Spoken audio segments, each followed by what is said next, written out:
இன்றே டவுன்லோட் செய்து உங்கள் ஃபேவரட் ஷோக்களை என்ஜாய் பண்ணுங்க. அந்த அபூர்வா என்ன வேணாலும் பண்ணுவான்னு நான் நினைச்சு பயந்து போயிட்டேமா.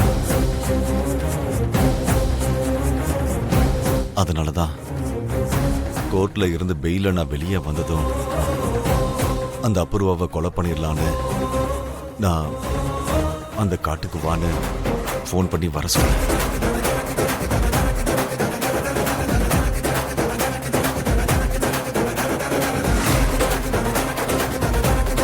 அந்த ராட்சசி தான் பயங்கரமான ஆளாச்சேமா. நான் அந்த அபூர்வாவை அங்க வர சொன்ன உடனே நான் அவளை ஏதாவது பண்ணிடுவோனோன்னு பயந்து புத்திசாலித்தனமா சரத்சந்திராவையும் அந்த இடத்துக்கு வர வச்சிருக்கேன். அவர் மட்டும் அங்க வராம இருந்திருந்தா அந்த அபூர்வா இந்நேரம் என் கையால செத்து போயிருப்பான். கரெக்டா அந்த கடைசி நேரத்துல சரத்சந்திராவும் அங்க வந்தாருமா.